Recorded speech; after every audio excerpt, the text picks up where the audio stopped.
नमस्कार दोस्तों, स्वागत है आपका मेरे चैनल कॉमिक्स लाइफ में। शुरू करते हैं प्रकाश भारती जी द्वारा लिखा गया एक और मजेदार उपन्यास, असली मुजरिम पार्ट 4। क्या बात है? उसने पूछा। तुम्हारे पास कोई और है? यस, अनीता का स्वर पूर्वता था। I am glad you are calling. तुम्हारे पास पुलिस है? Yes, you are right. मेरे बारे में पूछ रहे हैं? Yes, you are again right. ठीक है, मैं बाद में फोन करूंगा। मेरा ख्याल है जल्दी ही मुझे काफी रुपयों की जरूरत पड़ने वाली है। वीकली रिपोर्ट से जो रकम मुझे मिलनी है वो दिला सकती हो? मैं नहीं समझती कि मौजूदा हालात में वो मिल पाएगी। क्यों? हालात का उससे क्या ताल्लुक है? जवाब में दूसरी ओर से अधिकारपूर्ण पुरुष स्वर सुनाई दिया। बड़ा बुरा ताल्लुक है संजय वर्मा। मैं दिलीप राय चौधरी बोल रहा हूँ। हेलो चौधरी, संजय ने कहा। तुम बेकार अपना वक्त जाया कर रहे हो। मैंने कुछ नहीं किया है। तो फिर तुम अपने आप को हमारे हवाले क्यों नहीं कर देते? मैं पूरा 1 महीना शहर से बाहर रहा हूँ चौधरी, लेकिन तुम्हारी एजेंट का कहना है कि खुद उसने तुम्हें बैंक में देखा था। वह झूठ बोल रही है। क्यों? इसलिए कि जिस शाम गुप्ता को शूट किया गया था, खुद मैंने उसे वेस्ट एंड होटल में देखा था। तुम्हारी इस सफाई में अब कोई दम नहीं है। अनीता पहले ही हमें इस बारे में बता चुकी है। उसने यह भी कबूल किया है कि गुप्ता के कमरे में भी वह गई थी, और उसकी इस कहानी पर हमें यकीन है। तुम अपनी असली कहानी क्यों नहीं सुना देते? अनीता ने बताया होगा कि उसने मुझे होटल की लॉबी में देखा था, गुप्ता के कमरे में नहीं। क्या मेरी सफाई के लिए इतना ही काफी नहीं है? नहीं, क्योंकि चीख कर उसका ध्यान आकर्षित करने वाले तुम थे। तुम चाहते थे कि वह तुम्हें देख ले और इस तरह तुम अपने लिए एलिबाई जुटा सको। मैं सिर्फ इतना ही कह सकता हूँ कि ऐसा कोई इरादा मेरा नहीं था।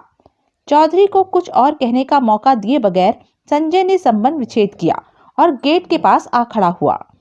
करीब 15 मिनट बाद एक टैक्सी आकर रुकती दिखाई दी, जिसमें मीनाक्षी सवार थी।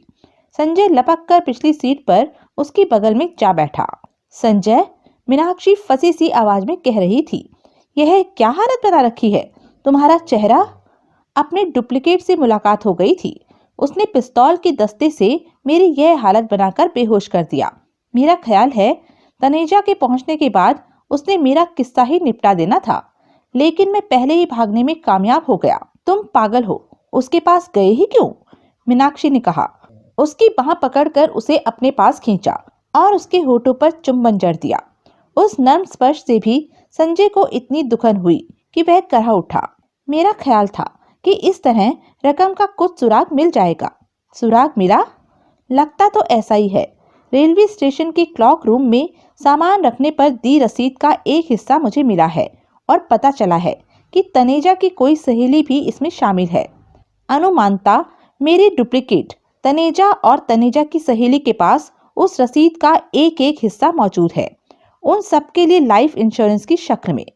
यह एक तरह से पार्टनरशिप कायम रखने की गारंटी है। संजय ने सीट की पुष्ट से पीठ सटाकर, लेकिन तनेजा की सहेली का पता लगाना आसान नहीं है। मैं नहीं जानता कि तनेजा की कितनी सहेलियां हैं और उनमें वो खास सहेली कौन है। फिलहाल मुझे सिर्फ 3 ही लड़कियों की जानकारी है, अनीता पुरी, रजनी गुप्ता और तुम बेबी। मुझे इस लिस्ट में शामिल क्यों कर रहे हो? मीनाक्षी ने प्रतिवाद किया। मैं उसकी सेक्रेटरी हूँ, सहेली नहीं। हम मानकर चलते हैं कि वो रकम तुम्हारे हाथ लग गई थी। अगर तुम्हारे पास इतनी रकम होती तो उसका क्या करती? हम मानकर चलते हैं कि वो रकम तुम्हारे हाथ लग गई थी। मीनाक्षी ने भी उसी के स्वर में पूछा। अगर तुम्हारे पास इतनी रकम होती तो तुम उसका क्या करते? मैं अपने लिए किसी अच्छे वकील को एंगेज करता। तुम्हारे साथ दिक्कत है कि तुम सोचते बहुत ज्यादा हो। बेहतर है कि आराम दो अपने दिमाग को और अपने आप को भी। अचानक संजय वाकई बेहद थकान महसूस करने लगा। अब यही करूंगा, वह बोला। कुछ देर दोनों खामोश रहे। फिर मीनाक्षी ने पूछा, तुम भागने में कामयाब कैसे हो गए? उसने मुझे एक कमरे में लॉक कर दिया था। मैंने टेबल लैंप की तार निकालकर डोर नॉब से बांध दी। फिर जब वह वापस आया तो उस तार में करंट दौड़ा दिया। मीनाक्षी सिहर गई। वह जिंदा है? पता नहीं, मैंने पुलिस को सूचित कर दिया था, कहकर संजय ने पूछा। अब अपने बारे में बताओ, तुमने आज क्या किया? मुझे तनेजा के अपार्टमेंट की चाबी मिल गई। शाबाश, संजय ने उसकी बांह थपथपाई। तुम्हारा जवाब नहीं है मीनाक्षी? लाजवाब तो मैं नहीं हूँ, वह शांत स्वर में बोली, लेकिन घर पहुंचकर तुम्हारी चोटों का सही इलाज जरूर कर दूंगी। संजय मुस्कुराते हुए उसका हाथ सहलाने लगा। फ्लैट में पहुंचकर संजय बिस्तर पर फैल गया। मीनाक्षी फर्स्ट एड बॉक्स की सहायता से किसी कुशल नर्स की भांति उसके उपचार में जुट गई। तुम्हारी किस्मत अच्छी है कि कोई हड्डी नहीं टूटी, अंत में वह बोली। मेरी किस्मत अच्छी है कि मेरे साथ एक बढ़िया नर्स है, संजय ने उसका हाथ चूमकर कहा। ड्रिंक लोगे? श्योर। मीनाक्षी किचन में जाकर तगड़ी ड्रिंक बना लाई। संजय ने एक ही बार में गिलास खाली करके सिगरेट सुलगा ली। एक और? मीनाक्षी ने पूछा। बस अब मैं नहाना चाहता हूँ। बाथरूम में जाकर उसने कपड़े उतारे और शावर खोलकर उसके नीचे खड़ा हो गया। अगली सुबह संजय सोकर उठा तो मीनाक्षी को बैंक जाने के लिए तैयार होती पाया। वह कपड़े पहन रही थी। पिछली तमाम रात एक ही बिस्तर पर गुजारने से आपस में पैदा हुई घनिष्ठता ने दोनों के बीच शर्म और संकोच को बिल्कुल खत्म कर दिया था। अपनी लंबी सुडौल टांगों पर सलवार चढ़ाती मीनाक्षी ने पूछा, क्या देख रहे हो? मीनाक्षी मुस्कुराई। तुम्हारा आज का क्या प्रोग्राम है? लीड्स को फॉलो करूंगा। कौन सी लीड्स? यह तो अभी नहीं जानता। लगता है मैं कहीं किसी चीज को नजरअंदाज कर गया हूँ, संजय ने कहा। मैं गुप्ता की बात कर रहा हूँ। हत्या की जाने से पहले गुप्ता ने मुझे फौरन अपने पास आने को कहा था। इससे जाहिर है कि जरूर उसके हाथ कोई बड़ी ही अहम बात लग गई थी। अगर मुझे उसका पता लग जाए तो मैं तनेजा का पुलिंदा बंधवाने का सामान कर सकता हूँ। मेरे विचार से तुम्हें खुली सड़कों पर घूमने का रिस्क नहीं लेना चाहिए संजय। पुलिस को तुम्हारी तलाश है। कल शाम के अखबारों में भी तुम्हारी फोटो फ्रंट पेज पर छपी थी। उन्हें यह भी पता लग गया है कि तुमने बाल रंग लिए हैं। मैं इन्हें फिर से काला रंग लेता हूँ। तुम जाने से पहले मेरे लिए हेयर डाई ला सकती हो? हाँ। मुझे बैंक में आज क्या करना होगा? बस तनेजा पर नजर रखना, मैं बाद में फोन करूंगा। मीनाक्षी चली गई। संजय बाथरूम में जा घुसा। शीशे में अपना चेहरा देखा। सूजन काफी हद तक कम हो गई थी।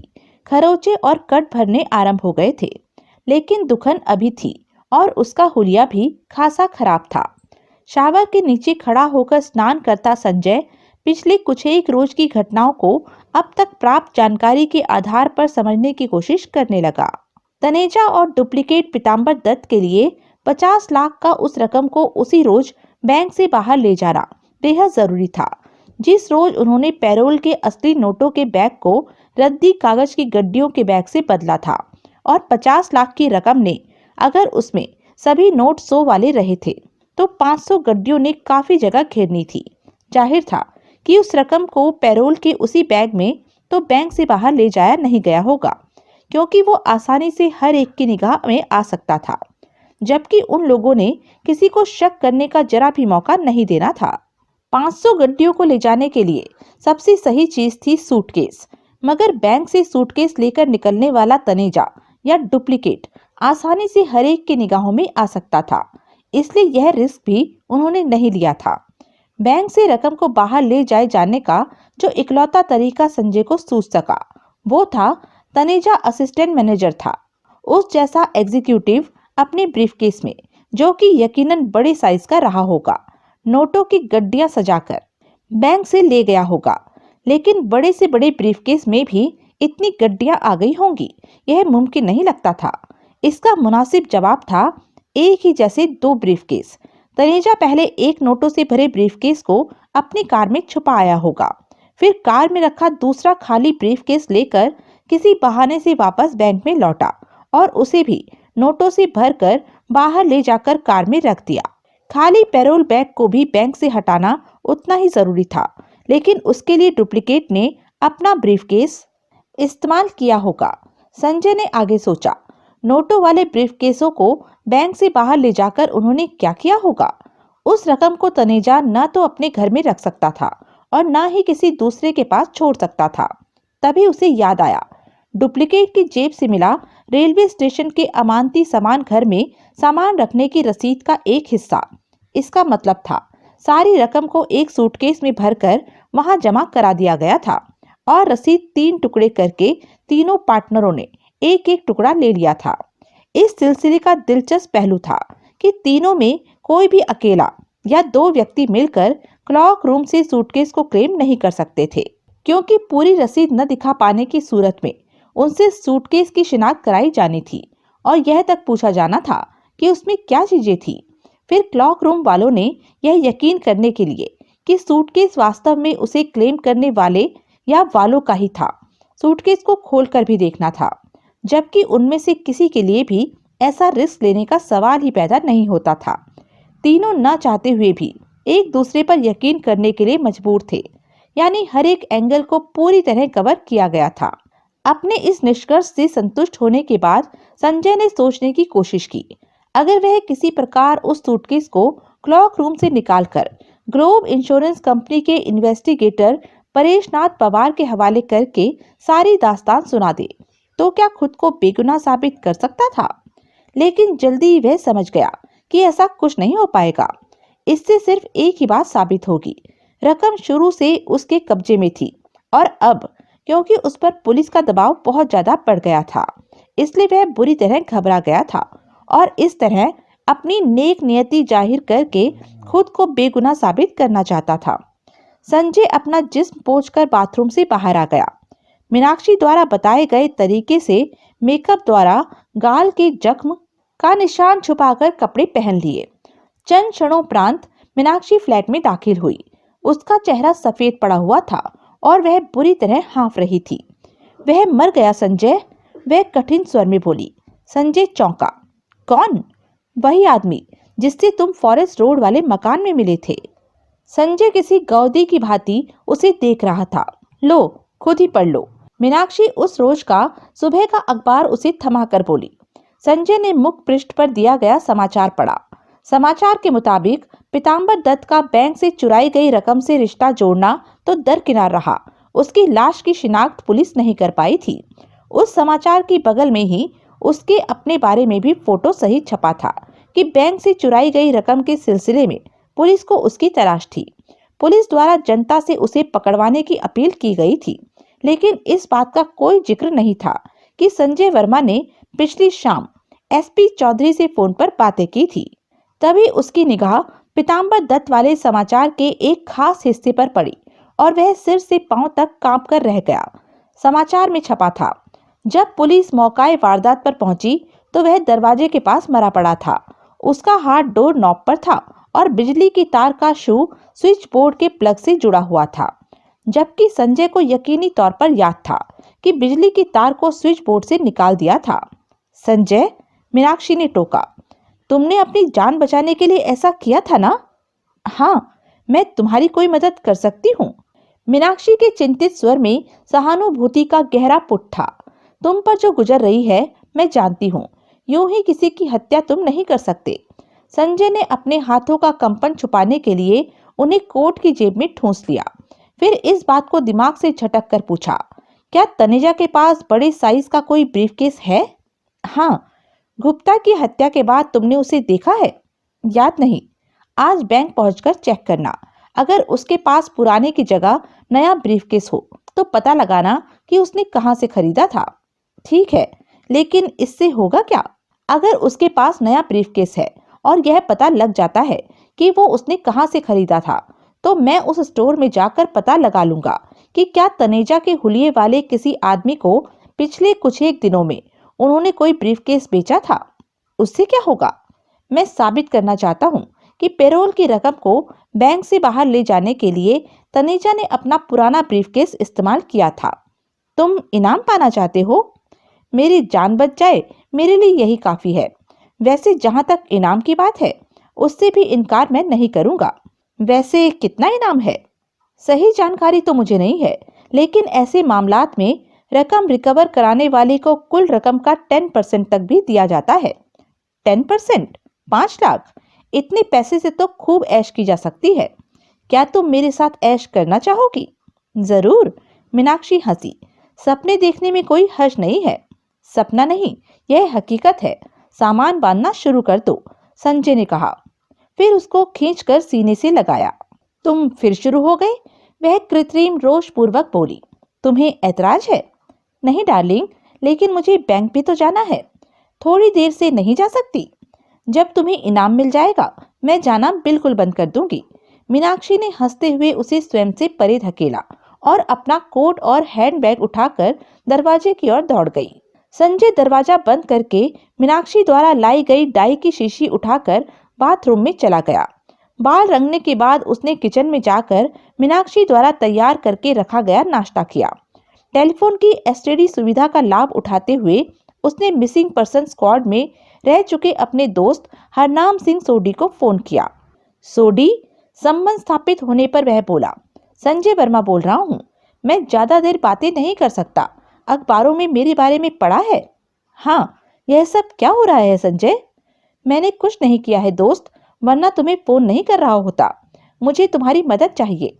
कहते रहो, मैं सुन रहा हूँ। मुझे बड़ी गहरी साजिश में फंसाया गया है सोडी। मैं महीना भर शहर से बाहर रहा हूँ, वीकली रिपोर्ट के उस स्टंट के सिलसिले में। इस दौरान बैंक से रकम चुराने वालों ने मेरे जैसे हुलिये वाले को बैंक में नौकरी दे दी और यह कांड करा दिया। उस आदमी का नाम पीताम्बर दत्त था। वह मर चुका है। मुझे जितनी जल्दी हो सके उसके बारे में सब कुछ मालूम करना है। तुमने उसका नाम सुना है? नहीं। उसके रंग ढंग देखने के बाद मेरा ख्याल है कि उसका पुलिस रिकॉर्ड होना चाहिए। अगर वह आदमी निजामाबाद का रहने वाला था तो स्थानीय पुलिस हेडक्वार्टर्स के रिकॉर्ड सेक्शन में उसकी फाइल जरूर होगी, बशर्ते कि उसका रिकॉर्ड था। लेकिन वो फाइल मुझे कैसे मिलेगी? तरीका तो मैं बता दूंगा, लेकिन उसमें रिस्क बहुत है। बताओ तो, संजय ने आतुरतापूर्वक पूछा। पुलिस इंस्पेक्टर बनकर फर्स्ट फ्लोर पर रिकॉर्ड सेक्शन में रूम नंबर 106 में जाओ। चाल ढाल और हाव भाव से भी तुम्हें ऐसा इंस्पेक्टर नजर आना चाहिए जो उस स्थान और माहौल से बखूबी वाकिफ है। बाकी काम आसान है। वहां मौजूद किसी भी क्लर्क से अपने असामी की फाइल मांग लेना, मिल जाएगी। शेर की मान में घुसने जैसा काम बता रहे हो। इसके अलावा कोई तरकीब नहीं है। ठीक है। संजय ने गहरी सांस ली और उसे धन्यवाद देकर संबंध विच्छेद कर दिया। लगभग 40 मिनट बाद संजय पुलिस हेडक्वार्टर्स की इमारत के सम्मुख ऑटो रिक्शा से उतरा। सर्विस रिवॉल्वर सहित होल्स्टर के अलावा उसके शरीर पर पुलिस इंस्पेक्टर की पूरी वर्दी मौजूद थी। शर्ट पर लगी नेम प्लेट के मुताबिक उसका नाम था बलवीर सिंह चौहान। वर्दी का वो सारा तामझाम उसने एक ऐसे कबाड़ी की दुकान से खरीदा था जो खास तौर पर मिलिट्री पुलिस वगैरह का ही साजो सामान बेचता था। वर्दी पुरानी जरूर थी, लेकिन धुली और प्रेस की हुई थी। इससे भी बड़ी बात थी कि वो उसके शरीर पर पूरी तरह फिट आ रही थी। कबाड़ी को शक करने का मौका न देने की वजह से उसने बताया था कि एक टीवी सीरियल में पुलिस इंस्पेक्टर का रोल मिला है। प्रोड्यूसर क्योंकि कंजूस था, इसलिए वर्दी का इंतजाम उसे खुद करना पड़ रहा था। दुकान के पिछले हिस्से में वर्दी पहनकर उसने अपने कपड़े एक अखबार में लपेटकर कबाड़ी को सौंप दिए थे कि बाद में आकर ले जाएगा। बदले में कबाड़ी ने वादा किया था कि जब वह वापस आएगा तो वर्दी की जो कीमत उसने चुकाई थी उसमें से 70 रुपए काट कर बाकी उसे लौटा देगा। भाड़ा चुकाकर प्रवेश द्वार की ओर जाता संजय खुद को चुस्त और मुस्तैद जाहिर करने तथा चेहरे पर अफसराना भाव लाने की पूरी कोशिश कर रहा था। अपनी इस कोशिश में किस हद तक कामयाब हो रहा था वह नहीं जानता था, लेकिन अपने खुश्क हो गए गले, जोर जोर से धड़कते दिल और शरीर से फूटते पसीने को वह पूरी तरह महसूस कर रहा था। इमारत में दाखिल होते ही कांस्टेबल से लेकर विभिन्न पदों वाले अफसर आते जाते नजर आने शुरू हुए तो उसकी व्याकुलता और बढ़ गई। अगर इत्तेफाक से चौधरी या उसके किसी मातहत से सामना हो गया या किसी ने सर्विस रिवॉल्वर के बारे में पूछ लिया या फिर किसी ने संजय वर्मा के रूप में ही उसे पहचान लिया तो उसका खेल खत्म हो जाएगा।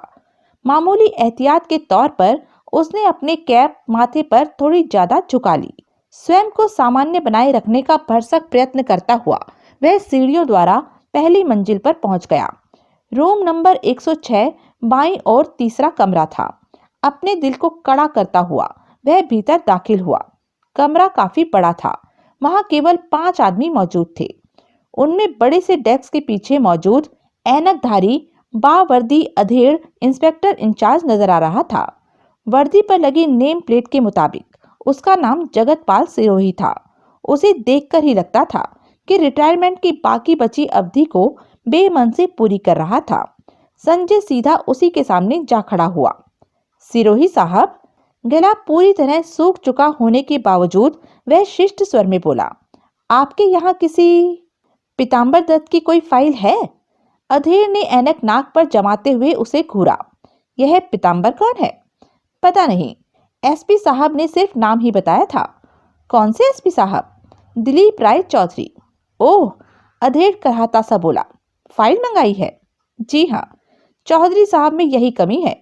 अधेड़ बड़बड़ाया, डिटेल्स देंगे नहीं, बस हुक्म दंदना देंगे। खैर, मैं ही फोन करके पूछ लेता हूँ। संजय को अपनी धड़कन रुक सी गई महसूस हुई। कोई फायदा नहीं होगा सिरोही साहब, वह जल्दी से बोला। टेलीफोन की ओर बढ़ता अधेड़ का हाथ रुक गया। क्यों? अगर पीताम्बर दत्त की फाइल यहाँ है तो मुझे ही फाइल देखकर तय करना पड़ेगा कि वो उसी आदमी की है जिसकी हमें तलाश है। ओह, अधेड़ ने पुनः कहा और अपने एक असिस्टेंट को बुलाकर फाइल देखने की हिदायत दे दी। असिस्टेंट चला गया। तुम्हारे चेहरे पर खरोचों और चोट के निशान कैसे हैं इंस्पेक्टर? अचानक अधेड़ ने पूछा। संजय कुछ हद तक अपनी व्याकुलता पर काबू पा चुका था। कल स्कूटर पर एक्सीडेंट हो गया था, वह हिचकिचाता सा बोला। तो फिर ऐसी कौन सी आफत आ रही थी? अधेड़ ने कहा। 2-4 दिन घर पर आराम करना था। फिर तनिक रुक कर बोला, आजकल आराम तुम नहीं कर सकते। जब तक चौधरी के हाथ में वो बैंक वाला केस है, अपने किसी माताहत को आराम वह नहीं करने देगा। तभी असिस्टेंट एक फाइल सहित आ पहुंचा। संजय ने मन ही मन भारी राहत महसूस की, वरना बैंक केस के जिक्र ने तो एक बार फिर उसकी धड़कनें तेज कर दी थी। इत्मीनान से बैठकर देखो, अधेड़ फाइल को उसकी ओर खिसका कर बोला। संजय उसके सामने बैठकर बराबर उसे अपने चेहरे पर निगाहें जमाने का मौका देना नहीं चाहता था। माफी चाहूंगा सिरोही साहब, मेरे घुटने में चोट है, टांग को ज्यादा मोड़ने में दर्द होता है। वह फाइल उठाकर दरवाजे के पास रखी ऊंची रैक के पास जाकर इस ढंग से खड़ा हो गया कि उन सबकी ओर से पीट रहे। उसने फाइल खोली। अंदर लगी फोटो पहचानने में दिक्कत नहीं हुई। वो उसी आदमी की थी जिससे फॉरेस्ट रोड वाले मकान में मुलाकात हुई थी। फोटो के नीचे लिखा था, पीताम्बर दत्त उर्फ आमोद कुमार उर्फ परवेज खान। संजय एक ही सांस में पड़ गया। 8 बार पुलिस द्वारा गिरफ्तार किया गया, 2 बार सजा हुई, एक दफा ठगी के आरोप में और दूसरी बार एक पति पत्नी को पिस्तौल से डराकर लूटने के अपराध में। अंतिम गिरफ्तारी जालसाजी के जुर्म में हुई थी, लेकिन पर्याप्त सबूत न मिलने की वजह से आरोप नहीं लगाया जा सका। वह शादीशुदा और 2 बच्चों का बाप था और कुछ साल थल सेना में भी रह चुका था। फाइल में उसकी उंगलियों के निशानों की छाप वाला कार्ड भी मौजूद था। संजय के जी में आया कि उस कार्ड को पार कर दे ताकि पुलिस को उसकी लाश से लिए गए फिंगरप्रिंट से मिलाकर उसकी सही शिनाख्त कर पाने में देर लगे, और इस बीच वह बेफिक्री से उसकी विधवा से मिलकर मालूमात हासिल करने की कोशिश कर सके। लेकिन चाहकर भी वह कार्ड पार करने का हौसला नहीं जुटा सका। उसने फाइल वापस डेस्क पर रख दी। आपको बेकार में तकलीफ दी सिरोही साहब, यह वो आदमी नहीं है, उसने कहा और अधेड़ को धन्यवाद देकर कमरे से बाहर निकल गया। हालांकि पुलिसिया लिबास में वह अपेक्षाकृत ज्यादा सुरक्षित था, लेकिन आगे जो उसे करना था उसमें यह लिबास ही सबसे बड़ी रुकावट था। इसलिए सबसे पहला काम इसी से छुटकारा पाना था। कॉरिडोर में सीढ़ियों के दहाने पर पहुंचते ही लिफ्ट का दरवाजा खुलने की आवाज सुनकर उसने धीरे से गर्दन घुमाई तो अगले ही पल जैसे उसे सांप सूंघ गया था। लिफ्ट से निकलने वाला कोई और न होकर खुद एसपी दिलीप राय चौधरी था। गनीपत सिर्फ इतनी थी कि सीढ़ियों की तरफ उसकी पीठ थी। अपने एक मातहत इंस्पेक्टर से बातें करता वह विपरीत दिशा में बढ़ गया, उसी कमरे की ओर जिससे संजय बाहर निकला था। संजय को स्पष्ट खतरा नजर आने लगा। अब तक की हौसलामंदी घबराहट में तब्दील हो गई।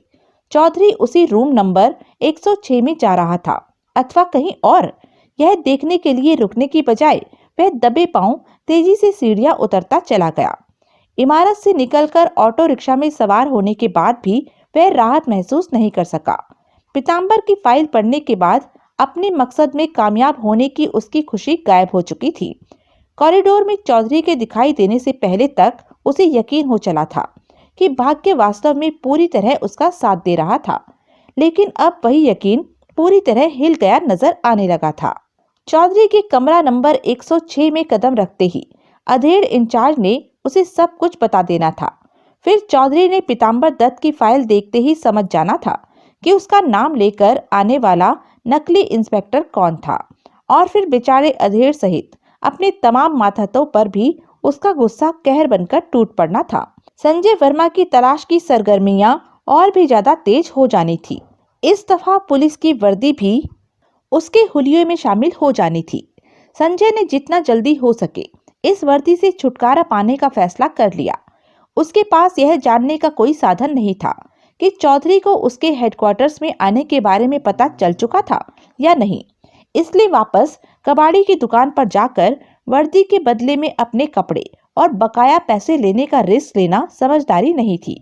वह जानता था पुलिस की वर्दी के बारे में सबसे पहले पुलिस ने उस जैसे कबाड़ियों से ही पूछताछ करनी थी। नए कपड़े खरीदने लायक पैसे भी उसके पास नहीं थे। कपड़ों के इंतजाम के लिए सिर्फ मीनाक्षी पर भरोसा किया जा सकता था, लेकिन वह इस वक्त बैंक में थी। फिर क्या किया जाए? चंद एक पल सोचने के बाद उसने अनीता पुरी को ट्राई करने का निश्चय किया। उसने आसपास निगाह दौड़ाई। सामने पोस्ट ऑफिस था। वह ऑटो रिक्शा रुकवा कर उतरा और भाड़ा चुकाकर उसे चलता कर दिया। पोस्ट ऑफिस के बाहर बने टेलीफोन बूथ में जाकर संजय ने अनीता पुरी को फोन किया। संयोगवश वह फ्लैट में ही थी। अपनी पैंट, शर्ट और कोट का साइज बताकर संजय ने उससे ये तमाम चीजें खरीदकर वसंत सिनेमा के पास मिलने को कह दिया। अनीता ने आधे घंटे तक पहुंचने का वादा कर दिया। फिर संजय ने बैंक में मीनाक्षी को फोन करके पता लगाने को कहा कि क्या अनीता पुरी का उस बैंक में कोई अकाउंट था, और था तो उसका बैंक बैलेंस कितना था। जवाब में मीनाक्षी ने होल्ड करने को कहा और मुश्किल से 3 मिनट बाद बता दिया कि अनीता के सेविंग्स अकाउंट में 52,321 रुपए 70 पैसे बैलेंस था। संजय संबंध विच्छेद करके बूथ से बाहर आ गया। संजय वसंत सिनेमा पहुंचा। अनीता पुरी पॉलीथीन का एक शॉपिंग बैग हाथ में लटकाए खड़ी इंतजार कर रही थी। संजय जानता था अनीता से यूं मिलना खतरनाक साबित हो सकता था, क्योंकि हालात को देखते हुए अनीता पर भरोसा नहीं किया जा सकता था। साथ ही इस बात की भी संभावना थी कि चौधरी अनीता के जरिए उस तक पहुंचने के लिए अपने आदमियों द्वारा अनीता का पीछा करा रहा हो सकता था। लेकिन जिस पर मौजूद पुलिस की वर्दी भी अपने आप में किसी भयानक खतरे से कम नहीं थी, इसलिए ज्यादा सोच विचार में पड़े बगैर वह अनीता के पास जा पहुंचा। उसे पुलिस की वर्दी में देखकर अनीता पूरी तरह चौंकी। संजय ने उसके हाथ से बैग लिया और उसे वहीं ठहरने का संकेत करके टॉयलेट में चला गया। जब वह वापस लौटा तो चेक का कोट, वर्सेट की पैंट और लाइट ग्रे शर्ट पहने था। पुलिस की वर्दी अब उसके हाथ में लटके बैग में थी। अनीता को साथ लिए संजय फुटपाथ पर चल दिया। अनीता ने बेसब्री से पूछना शुरू कर दिया कि वह क्या करता रहा था, किस फेर में था और पुलिस की वर्दी क्यों पहननी पड़ी। वह सब कुछ विस्तार पूर्वक जानना चाहती थी। उस रात मुझसे मिलने के बाद तुम तनेजा के अपार्टमेंट में क्यों गए थे? अंत में उसने पूछा। संजय ने उसकी बांह थाम ली। तुम्हें कैसे पता चला कि मैं वहां गया था?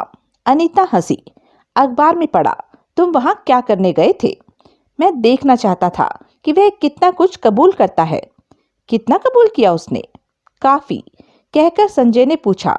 तुम पीताम्बर दत्त को जानती हो? नहीं। श्योर? Quite sure. और मैं कहूँ कि वह तुम्हें जानता है? तो मैं कहूँगी कि हम में से किसी एक को गलतफहमी हुई है। तनेजा से अपनी दोस्ती के बारे में बताओ। तुमने कहा था कि उसे जानती हो। बस मामूली तौर पर जानती हूँ। उसके नपे तुले जवाबों और किसी अजनबी से बातें कर रही होने जैसे अंदाज से संजय को खींच सी आ गई। तुमने यह जानते हुए भी कि मैं शहर में नहीं था, चौधरी को बताकर कि मुझे बैंक में देखा था, मुझ पर जो एहसान किया था उसके बारे में इस वक्त मैं कुछ नहीं कहूँगा, लेकिन इस सवाल का सही जवाब तुम्हें देना ही पड़ेगा कि जिस रात गुप्ता की हत्या हुई तुम उससे मिलने क्यों गई थी? उस रोज वाले तुम्हारे झांसे में मैं नहीं आऊंगा कि तुम लोन लेना चाहती थी। मैं जानता हूँ एक ही बैंक में तुम्हारा बैलेंस 52,321 रुपए 70 पैसे है। यह तुम्हें किसने बताया? तुम्हारी सहेली ने। मेरी सहेली के बारे में तुम्हें किसने बताया? किसी ने नहीं। मैं जानती हूँ वह जबरदस्त निम्फोमैनियाक है। अखबार में उसका बयान पढ़ते ही कि तुमने उसे रेप करने की कोशिश की थी, मैं समझ गई कि यह सच नहीं था। सच्चाई इसके विपरीत होनी चाहिए थी। संजय चकराया। किसकी बात कर रही हो? रजनी गुप्ता की। ओह, समझा, संजय बोला। खैर, मेरे सवाल का जवाब दो।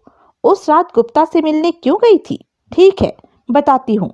इसी से तुम यह भी समझ जाओगे कि चौधरी को मैंने वो सब क्यों बताया था। अनीता ने कहा, मैंने एक कंपनी के शेयर खरीदे थे जो कि कोल्हापुर में चीनी बनाती है, बारीक किस्म की। तनेजा भी उसका शेयर होल्डर है और गुप्ता भी था। इसी तरह और भी कुछ लोग हैं। शुरू में तो हमें काफी मुनाफा हुआ, फिर गवर्नमेंट की पॉलिसी, गन्ने की बढ़ती कीमतों, महंगी लेबर वगैरह की वजह से नुकसान होने लगा। मुख्य रूप से वो योजना तनेजा की थी। हालांकि मेजॉरिटी ऑफ शेयर्स उसके पास नहीं थी, फिर भी मैनेजमेंट उसी के हाथ में था। इस बात को लेकर शेयर होल्डर्स काफी असंतुष्ट थे। गुप्ता शेयर होल्डर्स को अपने पक्ष में करके कंपनी पर अपना कंट्रोल करना चाहता था। वह चुपचाप इसी कोशिश में लगा हुआ था। मैं उन दोनों में से किसी के पक्ष में नहीं थी, लेकिन हालात कुछ ऐसे हो गए कि मुझ जैसे छोटे और neutral share holder balancing power में आ गए थे। जिस रोज गुप्ता मारा गया, मैं उससे एक प्रस्ताव पर सलाह मशवरा करने गई थी, मगर जब उसके स्वीट में पहुंची तो उसे मरा पड़ा पाया। उसकी मौत के साथ मेरा नाम जोड़ा जाना मेरे लिए नुकसानदेह साबित होना था, क्योंकि इस तरह तनेजा को पता चल जाना था कि मैं किस चक्कर में थी, और तनेजा के पास इतनी पावर है कि वह कंपनी से मुझे अलग कर सकता है। उस रात जब तुम मेरे फ्लैट में आए और धमकी दी कि पुलिस को बता दोगे कि मैं उस वक्त वेस्ट एंड होटल में थी, तो मेरे सामने कोई चारा नहीं रहा। इसलिए मैंने चौधरी के साथ सहयोग किया और बदले में उससे वादा ले लिया कि वह मेरे नामों को अखबार तक नहीं पहुंचने देगा। अपनी वहां मौजूदगी को तनेजा की नॉलेज में न आने देने का यही तरीका था।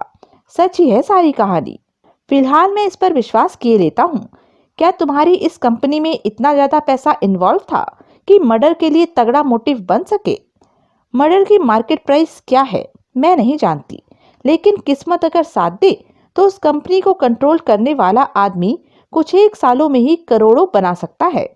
उस कंपनी का नाम क्या है? मॉडर्न केन क्रशिंग कंपनी प्राइवेट लिमिटेड है। हाँ। गुप्ता की हत्या के बाद तुम तनेजा से मिली हो?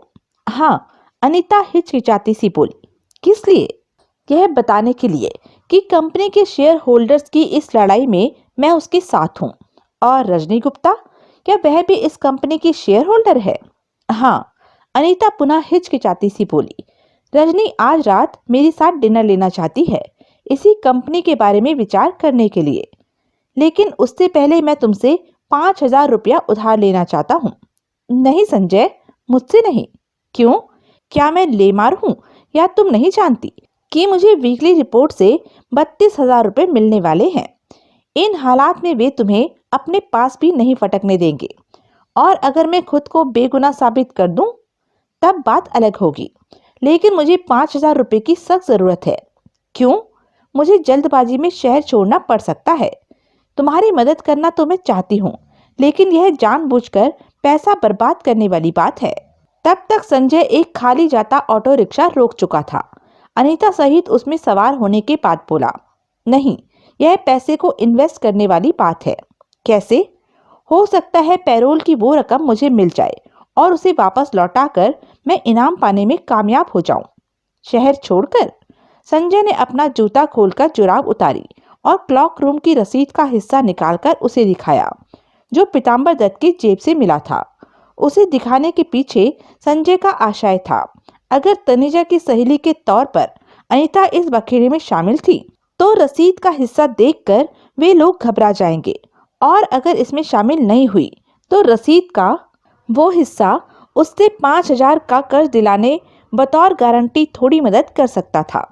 देखो अनीता, वह बोला, अगर इस रसीद का बाकी हिस्सा मुझे मिल जाता है तो पैरोल की रकम मिल जाएगी।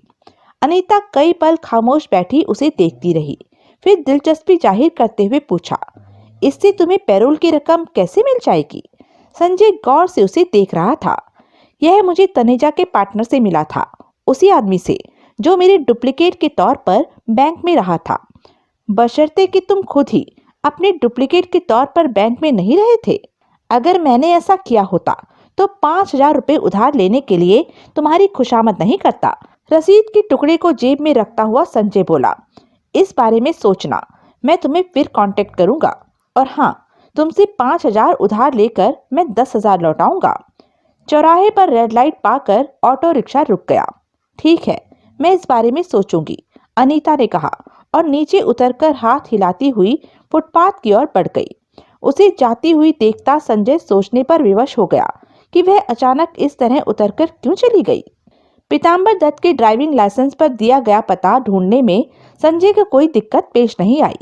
मुश्किल से 80 गज के प्लॉट में बना 3 कमरों का वो पुराना मकान था।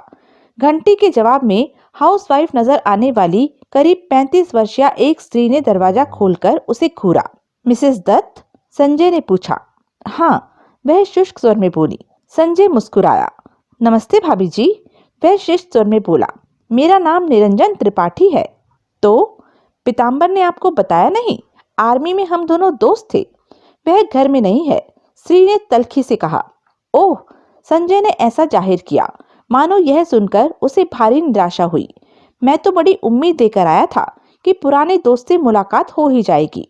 फिर उसके पीछे साधारण ड्राइंग रूम के अनुरूप सजे कमरे में देखता हुआ बोला, घर तो बढ़िया सजा रखा है आपने भाभी जी। उसका स्वर प्रशंसापूर्ण था। क्या मैं अंदर आ सकता हूँ?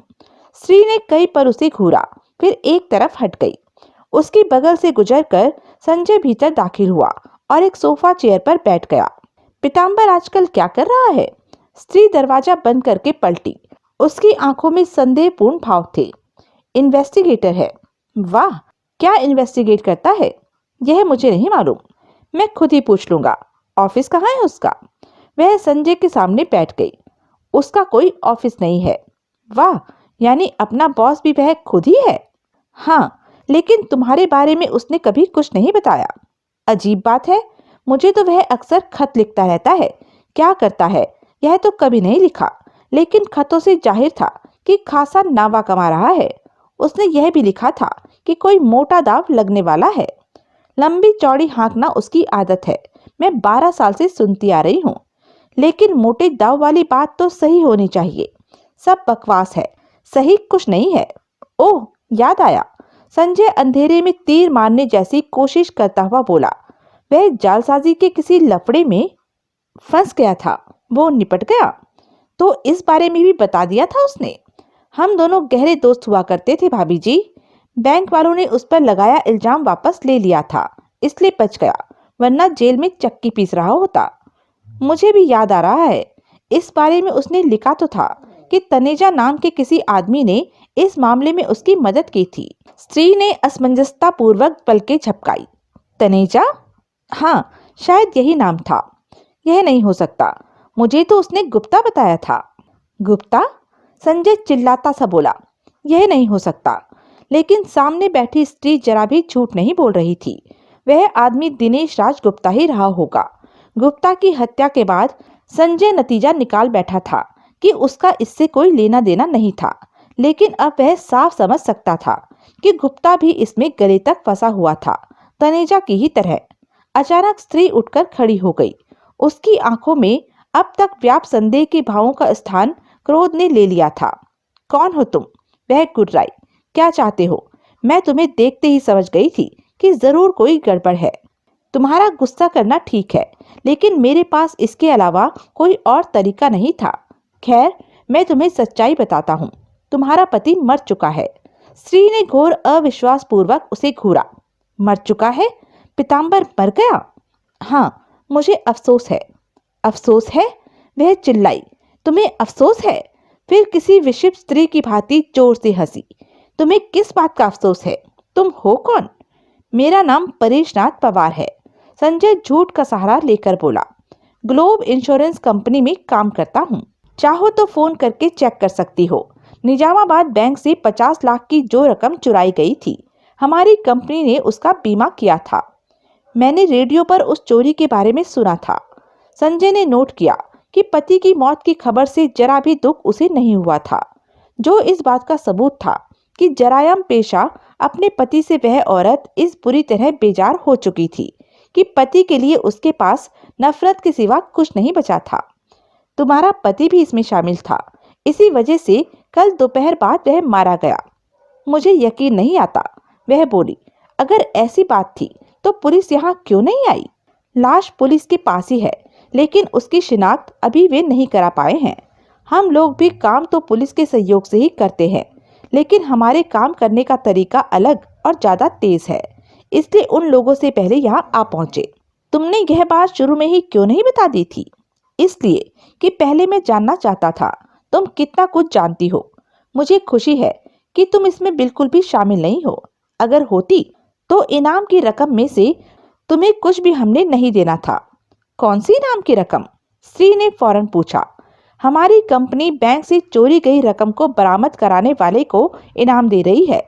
लेकिन मैं इसमें कैसे आ गई?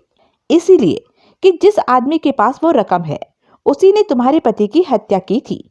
वह बैंक का असिस्टेंट मैनेजर जगमोहन तनेजा है। तो पुलिस उसे गिरफ्तार क्यों नहीं करती? क्योंकि पुलिस के पास पर्याप्त सबूत नहीं है, इसीलिए हमें तुम्हारी मदद की जरूरत है। क्या मतलब? पुलिस के पास तनेजा को गिरफ्तार करने के लिए पर्याप्त सबूत नहीं है, लेकिन अगर हम कुछ ऐसे सबूत पैदा कर दे कि वह घबरा जाए और ऐसा कदम उठा बैठे कि हम असली सबूत तक पहुंच जाए, तो बात बन सकती है। पुलिस क्योंकि सरकारी संस्था है, इसलिए ऐसे काम में हमारे साथ सहयोग नहीं कर सकती, जबकि तुम आसानी से कर सकती हो। मुझे क्या करना होगा? पुलिस को शायद तुम्हारे पति की लाश की शिनाख्त करने में करीब 24 घंटे और लग जाएंगे। फिर भी सीधे तुम्हारे पास आकर तगड़ी पूछताछ करेंगे। तब तुम उन्हें बताओगी कि बैंक से चोरी वाले रोज तुम्हारा पति एक ब्रीफकेस लेकर घर आया था और तुम्हें बताया कि वो ब्रीफकेस किसी जगमोहन तनेजा का था। उसने यह भी बताया कि उस ब्रीफकेस के दम पर तुम लोग जिंदगी भर ऐश कर सकते थे, क्योंकि ब्रीफकेस के मालिक में किसी को यह बताने की हिम्मत नहीं थी कि उसका वो ब्रीफकेस गुम कैसे हो गया। मुझे बस यही बताना होगा पुलिस को? हाँ, अगर तुमने बता दिया तो हम तनेजा को मुजरिम साबित कर सकते हैं। उस सूरत हमें किसी को तो इनाम देना ही पड़ेगा, सो वो तुम्हें मिल जाएगा। तनेजा ही तुम्हारे पति की मौत के लिए जिम्मेदार है। इस तरह उसे गुनहगार साबित करने में हमारी मदद करके तुम एक प्रकार से अपने पति की मौत का बदला भी ले सकोगी। मुझे कोई बदला नहीं लेना, वह नफरत से भरे स्वर में बोली। उस जैसे बेकार, नाकारा, खुदगर्ज और कमीने आदमी का मर जाना ही ठीक था। फिर पूछा, कितनी रकम मिल जाएगी मुझे? कितनी होगी ऐसा कोई वादा तो मैं नहीं कर सकता, लेकिन यह तय है कि रकम काफी मोटी होगी। इस मामले में तुम्हें मुझ पर भरोसा ही करना पड़ेगा। लेकिन पुलिस से झूठ बोलकर क्या मैं खुद जुर्म नहीं करूंगी? इससे कोई फर्क नहीं पड़ेगा, क्योंकि यह झूठ तुम एक अपराधी को पकड़वाने के लिए बोलोगी। इस मामले में पुलिस भी इस ढंग से काम करना चाहती है, लेकिन उन लोगों ने अपने नियमों और कायदे कानून की सीमा में रहना होता है, इसलिए चाहकर भी वे ऐसा नहीं कर सकते। इसलिए ऐसा काम हम तुम जैसे लोगों को ही करना होता है। तुमने बस अपनी इसी कहानी से चिपकी रहना है कि बैंक में चोरी वाले रोज शाम को तुम्हारा पति ब्रीफकेस लेकर घर आया था। बाद में उस ब्रीफकेस का क्या हुआ तुम नहीं जानती।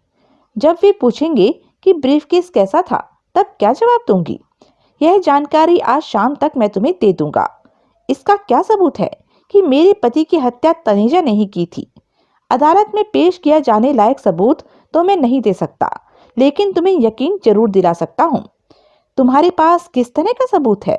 कल दोपहर बाद तुम्हारे पति की हत्या 78/20 फॉरेस्ट रोड में की गई थी। जब पुलिस यहाँ आए तो उनके बताए पते से इसे तुम मिला सकती हो। अब मैं साबित करूंगा कि कल दोपहर बाद तनेजा 78/20 फॉरेस्ट रोड गया था। संजय ने कोने में रखे टेलीफोन उपकरण के पास पड़ी डायरेक्टरी की ओर इशारा किया। उसे लेकर आओ। वह डायरेक्टरी उठा लाई। इसमें निजामाबाद बैंक का नंबर देखो। डायरेक्टरी में बैंक का नंबर देखने के बाद वह बोली, अब बैंक में फोन करके तनेजा की सेक्रेटरी से संबंध स्थापित करो। रिसीवर मुझे दे देना। दोनों टेलीफोन के पास पहुंचे। श्री ने बैंक का नंबर डायल करके तनेजा की सेक्रेटरी से बातें करने की इच्छा प्रकट की। फिर चंदेक पर प्रतीक्षा करने के पश्चात रिसीवर संजय को दे दिया। हेलो, संजय ने पूछा, is this mister Taneja's secretary? Yes, जवाब में मीनाक्षी का स्वर सुनाई दिया। It is. देखिए, मैं फोन पर अपना नाम नहीं बता सकता, लेकिन मैं बैंक से चोरी हुई रकम के केस पर काम कर रहा हूँ। आप जान गई कि मैं कौन हूँ? हाँ, आपको थोड़ा अजीब तो लगेगा, लेकिन मैं कल दोपहर बाद के तनेजा के अपॉइंटमेंट के बारे में जानना चाहता हूँ कि तनेजा ने कहाँ जाना था। संजय ने रिसीवर पास ही खड़ी स्त्री के कान से सटा दिया। उसने 78/20 फॉरेस्ट रोड जाना था, मीनाक्षी द्वारा कहा गया, किसी भी दल से मिलने।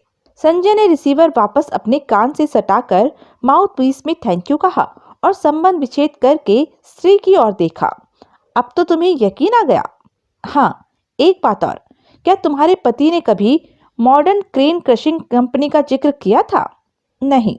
ठीक है, ब्रीफकेस के बारे में बताने के लिए मैं दोबारा आऊंगा, संजय ने कहा और दरवाजा खोलकर बाहर निकल गया।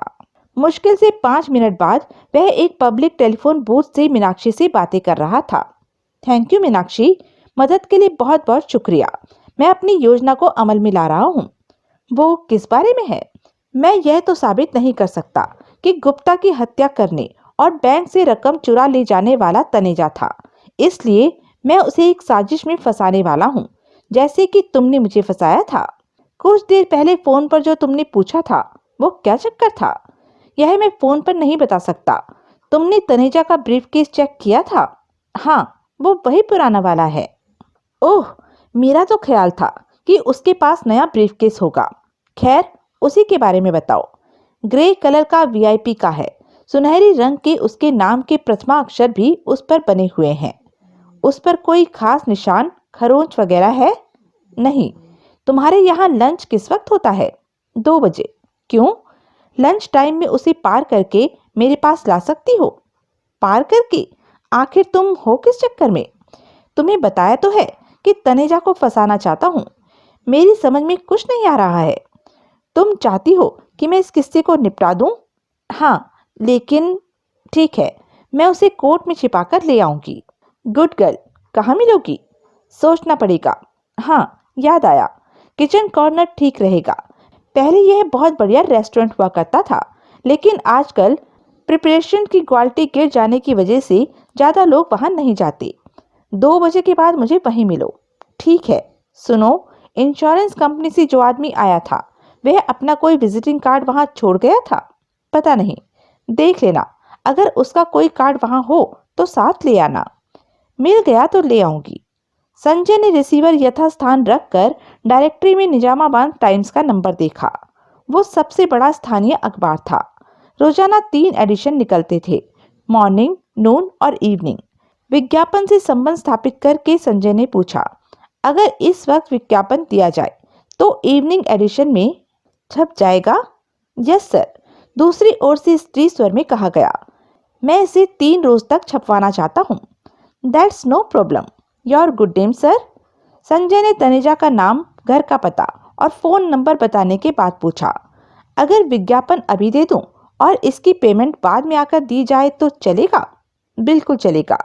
विज्ञापन में मैं अपना नाम या फोन नंबर देना नहीं चाहता। हम अपना बॉक्स नंबर दे देंगे। विज्ञापन नोट कराइए। खोया पाया कॉलम में वो इस तरह छपना चाहिए, ग्रे कलर का एक वीआईपी ब्रीफकेस जिस पर JMT गोल्डन लेटर्स में बने हैं। लौटाने वाले को बिना कोई पूछताछ किए 3,000 रुपए का इनाम दिया जाएगा। ब्रीफकेस के लिए यह इनाम ज्यादा नहीं है? नहीं, संजय हंसा, इससे मुझे दिली लगाव है।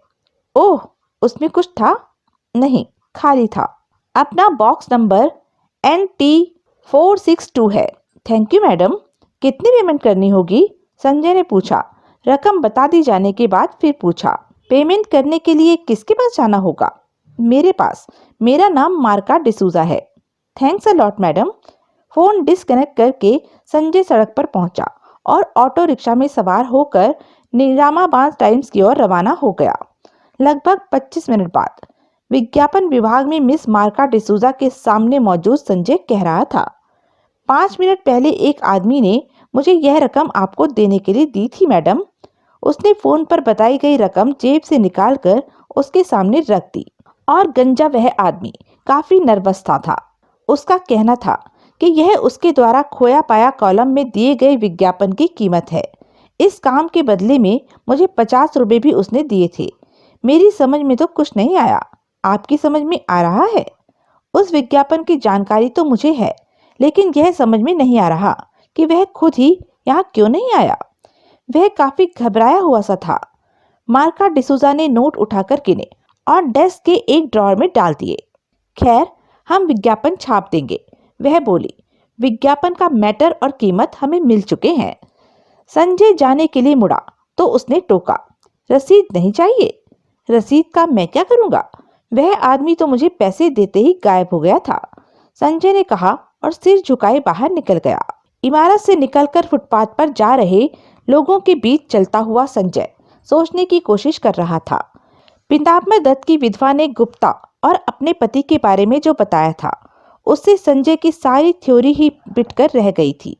गुप्ता की हत्या इसलिए नहीं की गई थी कि वह एक तटस्थ दर्शक था और बहुत ज्यादा जानता था, बल्कि इसलिए की गई थी कि उसके पार्टनर नहीं चाहते थे कि एक और हिस्सेदार को हिस्सा देकर अपने हिस्से को कम कर लिया जाए। अगर गुप्ता इस साजिश में शामिल रहा था तो उसने संजय को मिलने के लिए हरगिज नहीं बुलाना था। इसका सीधा सा मतलब था।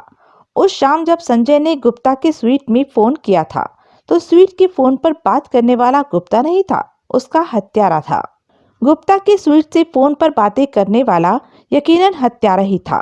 संजय की कॉल रिसीव करते ही उसे बिन मांगे मनचाही मुराद मिल गई थी। उसे बलि का बकरा बनाने की महीनों से योजना बना रहे हत्यारे ने उसके द्वारा गुप्ता को उस वक्त फोन किए जाने के इत्तेफाक का पूरा फायदा उठाया और उसे मौकाए वारदात पर बुला लिया। हत्यारा जानता था कि अगर संजय लाश के पास गुप्ता के स्वीट में नहीं भी पकड़ा गया तो भी उसकी उंगलियों के निशान तो वहां छूट ही जाएंगे और इस तरह वह इस बखेड़े में और भी गहरा फंस जाएगा। पिताम्बर दत्त की विधवा से हुई मुलाकात ने काफी सारी बातें बदल दी थी, क्योंकि गुप्ता इस साजिश में शामिल था। इसलिए रेलवे क्लॉक रूम की उस रसीद की 3 की बजाय 4 टुकड़े किए गए होंगे, जिनमें से एक गुप्ता के पास भी जरूर रहा होगा, क्योंकि रसीद का चौथा हिस्सा उसके पास था। इसलिए उसकी जान को कोई खतरा नहीं था और न ही वह भयभीत था। और अगर वह भयभीत नहीं था तो उसने अपनी बहन के दरवाजे पर नोट भी नहीं छोड़ा था कि उसकी जान खतरे में थी। अगर रजनी गुप्ता के दरवाजे पर वाकई ऐसा कोई नोट था तो या तो वो खुद रजनी द्वारा वहां लगाया गया था, या फिर अगर वह इस साजिश में शामिल नहीं थी, यह हत्यारे का ही काम था, क्योंकि उसने अनुमान लगा लिया था कि जब संजय गुप्ता की लाश के पास स्वीट में होगा तब तक रजनी भागकर घर पहुंच जाएगी और नोट देखते ही सीधी अपने भाई के स्वीट में पहुंचेगी, जहां संजय उसे मिल जाएगा। गुप्ता के स्वीट से फोन पर बातें करने वाला कोई और आदमी था और वह आदमी तनेजा होना चाहिए। हत्या उसी ने की थी। जहां तक रजनी का सवाल था, उस साजिश में भले ही वह पूरी तरह इन्वॉल्व थी, ऐसा नहीं लगता था कि हत्या उसने की थी, क्योंकि अगर उसने अपने भाई की हत्या की होती तो पुलिस को यह कभी नहीं बताना था कि उसके भाई ने उसके लिए नोट छोड़ा था। इस तरह की कहानी खुद रजनी के लिए बेहद खतरनाक साबित होनी थी अगर वो झूठ साबित हो जाती, जबकि मरहूम गुप्ता की हैंडराइटिंग से नोट की लिखावट की तुलना करके आसानी से सच झूठ का पता लगाया जा सकता था। तभी संजय को याद आया, रजनी ने बताया था कि वो नोट उससे गुम हो गया था। इस बात ने संजय को वापस वहीं पहुंचा दिया था जहां से शुरुआत हुई थी, क्योंकि इसका मतलब था हैंडराइटिंग की तुलना करने के लिए नोट पुलिस के पास नहीं था। लेकिन इस सब के बावजूद सारे सिलसिले का एक पैटर्न नजर आने लगा था। अब संजय जानता था कि वह कहां जा रहा था और उसने क्या करना था। इकलौती समस्या थी करने की और पुलिस द्वारा पकड़े जाने से पहले करने की। पुलिस, सहसा उसकी चेतना को झटका सा लगा। उन लोगों के बारे में तो वह बिल्कुल ही भूल गया था। अपने बाल काले रंगने और जख्म के निशान को छिपा लेने के कारण वह इतना ज्यादा ओवर कॉन्फिडेंट हो गया था कि पुलिस हेडक्वार्टर में हुई घटना को पूरी तरह भूल गया था। अगर चौधरी इंचार्ज सिरोही से मिल चुका था तो पुलिस ने अपनी सभी गश्तीकारों और बीट पुलिसमैन को उसके बारे में सतर्क कर दिया होगा। अब उन्हें उसके रूप में एक ऐसे आदमी की तलाश थी जिसके बाल काले थे, ठोडी पर कट था और चेहरा खरोचों से भरा हुआ था। संभवतः अभी उन्होंने उस आदमी का रिश्ता संजय वर्मा से नहीं जोड़ा होगा, फिर भी उसे तलाश तो उन्होंने करना ही था। इस बारे में सोचता संजय इतना उत्तेजित हो गया था कि गलती कर बैठा। कॉर्नर पर खड़े एक पुलिसमैन को अपनी दिशा में देखता पाकर उसने फौरन पलटकर विपरीत दिशा में जाने की कोशिश की। अगर वह सीधा ही चलता रहता तो शायद पुलिसमैन ने उस पर ज्यादा ध्यान नहीं देना था, लेकिन पुलिसमैन को देखकर अचानक बुरी तरह घबरा जाने की जो प्रतिक्रिया संजय पर हुई वो इतनी स्पष्ट थी कि पुलिसमैन की निगाहों से बच नहीं सकी। वह अब उसे और उसके चेहरे को देख चुका था। फिर वह चिल्लाया, ठहरो। संजय फौरन दौड़ पड़ा। वह समझ नहीं सका कि उसे संजय वर्मा के रूप में पहचाना गया था, यह हेडक्वार्टर्स गए नकली इंस्पेक्टर के रूप में, या फिर पुलिसमैन को यूं ही शक हो गया था।